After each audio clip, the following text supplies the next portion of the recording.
So we thought things looked pretty exciting over the last 48 hours. No.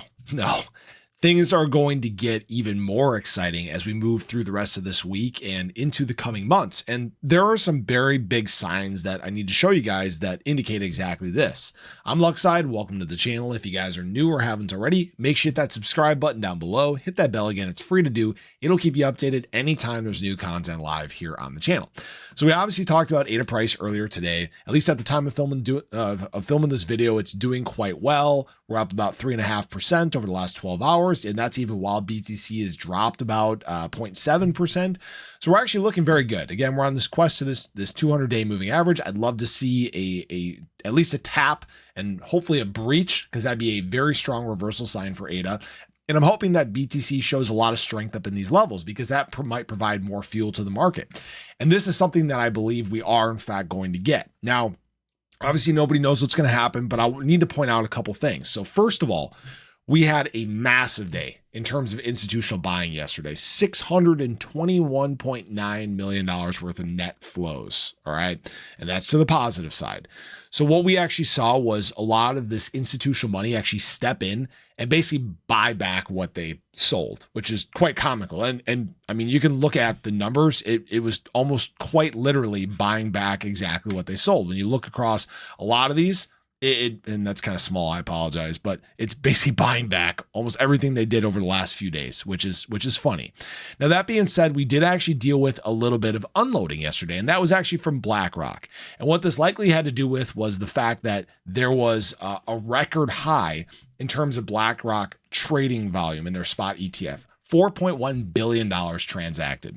Now, that was probably some people taking profit. Obviously, as BlackRock had been adding, people had been accumulating while we were on the dip and kind of, going through these retracements. If you guys remember, BlackRock was very, very much on the buy through these levels. So I don't think that's a trend that's going to continue. And in fact, I would not be surprised by a big BlackRock buy day either today or tomorrow.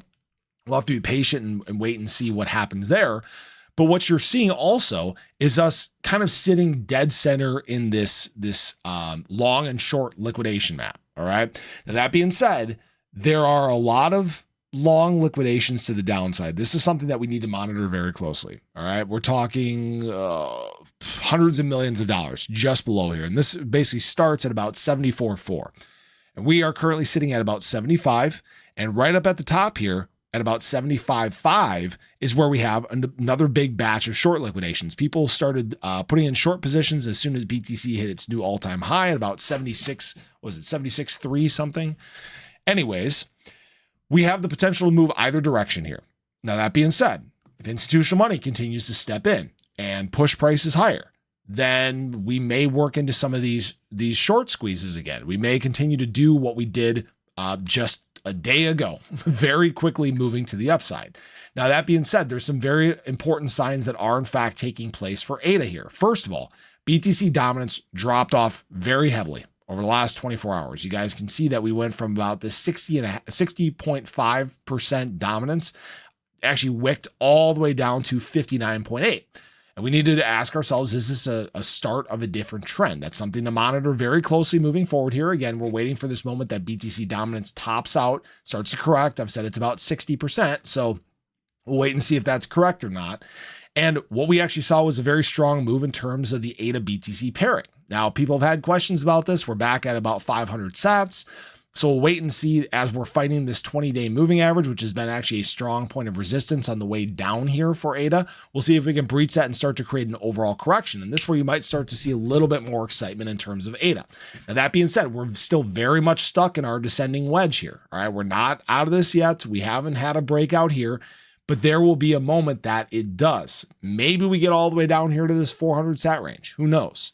But if ADA keeps showing strength here, if it keeps we'll say keeps keeping up with the market. I've seen people complain.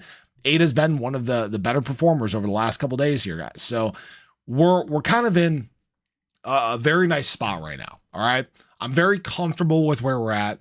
BTC showing a little bit of a little bit of restraint here, I think, is actually a good thing. It's allowing the market to reassess the direction. Do we create a higher push? Is there enough momentum? And do we get that excitement for alts? That would be a very strong thing for ADA, maybe pushing us again up past this 39-cent range into the 40s, levels that we haven't seen for a while. So I just wanted to share that with you guys. I'd love to hear your thoughts about how we close out this week. I would not be surprised by institutional money continuing to add, especially now that they know that we are going to have a pro crypto push with this next administration. So appreciate you. Have a great day. Show your love below. Catch you guys in the next one. Take care.